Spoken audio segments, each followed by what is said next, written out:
हम चूंकि आज पाकिस्तान के विषय में बात कर रहे हैं, तो अक्सर ये बात कही जाती है कि साहब कि ये पाकिस्तान जो है एक अजीब तरह का देश है।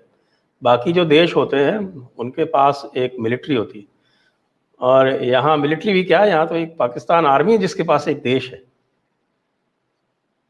तो जब हम लोग पहले बात किया करते थे, और कई बार जैसे हमारे बैचमेट्स हैं, डिप्लोमेट्स हैं, या विद इन एडमिनिस्ट्रेटिव सर्कल्स, तो हमें ये होता है ना कि साहब ये पाकिस्तान मिलिट्री इस्टेब्लिशमेंट जो है ये बहुत तेज तर्रार है, ये मैनेज कर लेता है, अमेरिका को मैनेज कर लेता है, और ये चाइना को मैनेज कर लेता है, चाइना और अमेरिका में आपस में ताल्लुकात करवा देता है। तो they have something going for them, and that is because they have this they are not constrained by any democratic functioning. उनका अपना ही अलग लेवल है।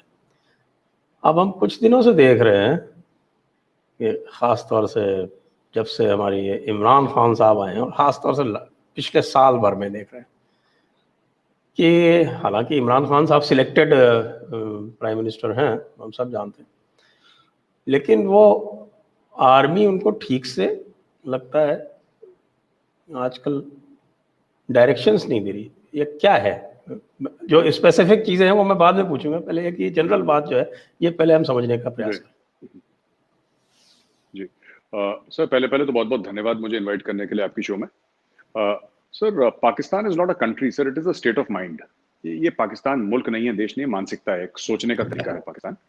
और पाकिस्तानी फौज के बारे में जो आपने बोला कि पाकिस्तानी फौज के बारे में हम समझते थे बड़ी तेज तर्रार है, और ये तो इनके कुछ फायदे थे सर उस एरिया में। अपने जियो स्ट्रेटेजिक लोकेशन थी कि अगर इंडिया को जाना है तो पाकिस्तान के थ्रू जाके आप अफगानिस्तान जा सकते हैं या सेंट्रल एशिया जा सकते हैं। अमेरिका को जाना है, ईरान से नहीं बन रही तो पाकिस्तान, ये पाकिस्तान का जियो स्ट्रेटेजिक लोकेशन था। अब क्या हो रहा है कि ये पाकिस्तान ने जो जियो स्ट्रेटेजी का जो कार्ड है ये इतनी बार खेल दिया है सर, इतनी बार खेल दिया है कि अब लोग इससे पस्त हो गए, और धीरे धीरे the bluff has been called, जिसको अंग्रेजी में कहते हैं the bluff has been called. एक तो ये बात है। दूसरी चीज ये है कि जो आप देख रहे हैं इमरान खान की, जो आपने बात करी कि किस तरीके से इमरान खान आपको लग रहा है कि बड़े एक श्योर फुटिंग पे नहीं है, जैसे शुरू में आया था, फर्स्ट 1 ईयर लग रहा था कि कुछ करेगा, अब नहीं।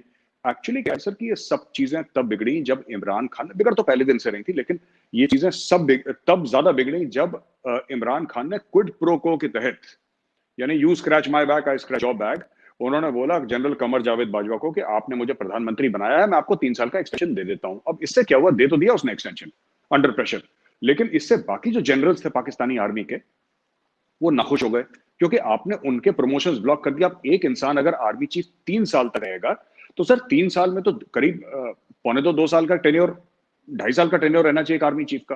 तो यानी 2 आर्मी चीफ की जगह जनरल बाजवा खा गए, क्योंकि उसके पहले भी थे। अब क्या हुआ कि बाकी जो 15, 20, 25 जनरल्स को फर्क पड़ा है सर इससे, जो उनकी जगह आ रहे थे। ऐसे पोस्टिंग रहते हैं ना, because it's a very slippery पोल।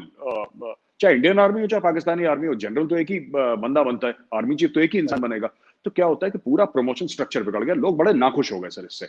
आखिरी में मैं इसको यही ऐसे ही क्लोज करूंगा कि जैसे मौलाना फजलुर रहमान का लॉन्ग मार्च था, जैसे अभी लबाइक, तहरीक लबाइक के प्रेस थे, वो प्रॉफेट मोहम्मद के कार्टून्स जो बनाए थे उसके खिलाफ कि फ्रांस के एम्बेसडर को निकाल दो, या फिर पैलेस्टीन का, ये सब के पीछे पाकिस्तान के जो कोर कमांडर्स हैं सर, वो जितने नाखुश हैं, जो जितने दुखी हैं, उन सब के सिग्नेचर्स साफ तौर पर दिखाई दे रहे हैं। तो पाकिस्तानी आर्मी के अंदर का जो स्ट्रगल है, जो पाकिस्तानी आर्मी के अंदर की जो, जिसको कहते हैं कि जो एक दूसरे को नोच रहे हैं, वो हमें देखने को मिल रहा है। जो कंफ्यूजन आपको दिख रहा है इसी वजह से दिख रहा है। ओके, तो इससे काफ़ी चीज़ें तो साफ हो जाती हैं वैसे तो, लेकिन जो इनके इंटरनेशनल रिलेशंस में जिस तरह से चल रहा है, जैसे हम सबसे पहले मैं लेता हूँ इनका जो रिलेशनशिप चल रहा है, मैं 4 अलग अलग रिलेशनशिप्स की बात करूँगा, और उसमें सबसे पहले मैं सऊदी अरब से इनकी जो रिलेशनशिप है उसकी बात करूँगा। हमारे महमूद कुरैशी साहब शाह हैं, वो बताया आपको शायद, वो सूफी सज्जादा नशीन है, जो बाकायदा अपने तख्त पे बैठ के और लोगों से गिफ्ट लिया करते हैं। तो वो जो हमारे शाह साहब हैं, शाह महमूद कुरैशी साहब, वो पहले एक दिन जो है अचानक सऊदी अरब के खिलाफ कुछ बोल देते हैं, उसके बाद फिर कमर बाजवा साहब को भागना पड़ता है सऊदी अरब उनका पैसा रोक लेता है और ये सब तमाशा होता है, और बाद में फिर सारे के सारे जो है उनके पैर पकड़ते हैं। बीच में कुछ तुर्की से, वो सऊदी अरब को किनारे करके तुर्की से कुछ वो कर रहे थे, वो सारा का सारा पूरा मडल्ड अप हो गया और उनको कुछ समझ में नहीं आया उन्होंने किया क्या। ये जो सऊदी से जो हुआ, इसको पहले समझाएं मुझे। सर ऐसा हुआ कि पाकिस्तान में एक ऑब्सेशन रहा है कश्मीर के चलते, और काफी पाकिस्तानी आर्मी को और सब बेसिकली जो पावर में है सर वहां पे पाकिस्तान में, लगभग सबको पता चली गया है कि कश्मीर का अब कुछ होने जाने वाला नहीं है। लेकिन this is like riding a tiger. How do you tell the people of Pakistan कि जी कश्मीर को भूल जाओ? आपने तो 72-73 साल से यही बताया कि कश्मीर आपकी शारग है और बिना कश्मीर के पाकिस्तान अधूरा है, मर जाएंगे, कश्मीरियों से नाता क्या, ला इलाहा इल्लल्लाह, और जितने भी उर्दू की शायरी थी आपने सब ठोक दी कश्मीर के चलते। अब क्या हुआ कि ये लोग गए, सऊदी अरेबिया ने मना कर दिया। Saudi Arabia is very clear on one thing कि वी आर सुपीरियर मुस्लिम्स, हम अरब हैं, तुम लोग कन्वर्टेड हो। वो तो इनको मुंह नहीं लगाते, ठीक है सर।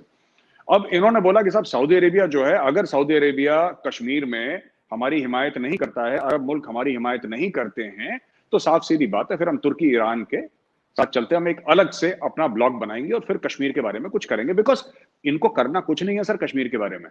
अगर भारत और पाकिस्तान के बीच में शांति हो गई तो सबसे बड़ा बेरोजगारी तबका कौन सा रहेगा? Pakistan army. They have nothing to do.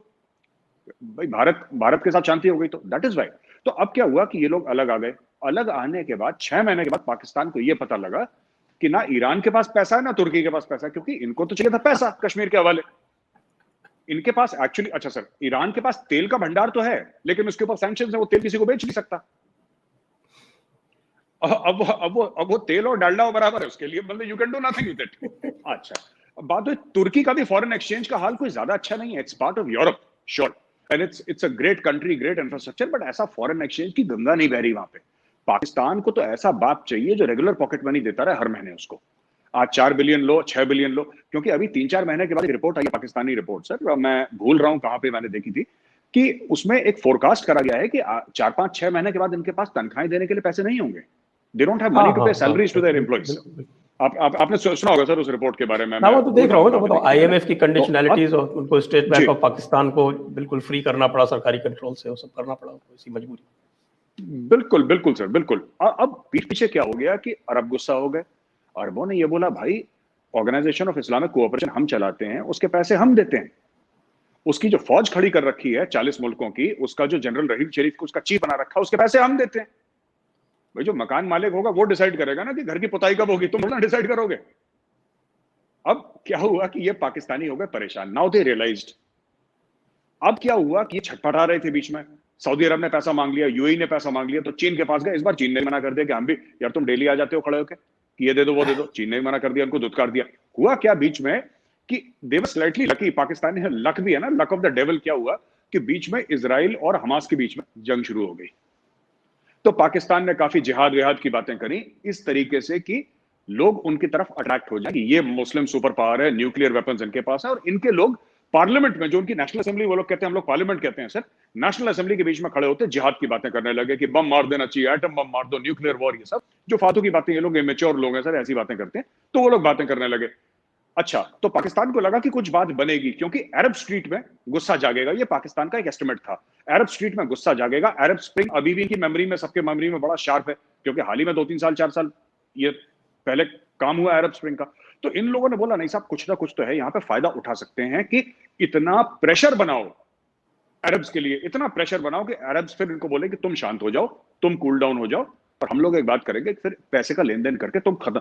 इन लोगों ने तो ऑलमोस्ट डिक्लेयर कर दिया था कि पाकिस्तानी एयरफोर्स पैलेस्टीन के लिए उड़ चुकी है। ये ऐसे ऐसे लोग हैं सर ये। तो अब हुआ कि इन्होंने डिक्लेयर कर दिया बीच में, ओवरनाइट इजिप्ट ने किसी को कुछ बताया नहीं सर। इजिप्ट ने किसी को कुछ बताया नहीं। इजिप्ट ने पीस ब्रोकर करा, यूनाइटेड नेशन से बात हुई, अमेरिका ने ब्लेस करा, इजराइल भी मार मार के थक गया हमास को। इजरायली भी थक गए सर, इतना मारा हमास को थक गए, कह रहा मारते मारते और क्या मारना मरे को। कहानी खत्म हो गई, फिर पाकिस्तान की जेब कट गई। So today again they find themselves without money, without friends, and और कुछ इनके हाथ मिला नहीं। शाह महमूद कुरैशी साहब वो सीएनएन की शो में अपने आप को जलील करवा के और आ गए। वो देखा था मैंने पूरा आज सवेरे। हाँ, तो ये इनका किरदार रहा है शुरू से। ये खुद अपनी, अच्छा, इनके वो कहते हैं ना कि मतलब ग्लास तोड़ा 12 आना वाला चक्कर है इनके साथ, इनको हाथ कुछ नहीं लगा और जलील और होकर आ गए पाकिस्तानी। तो ये अभी this is the current situation sir.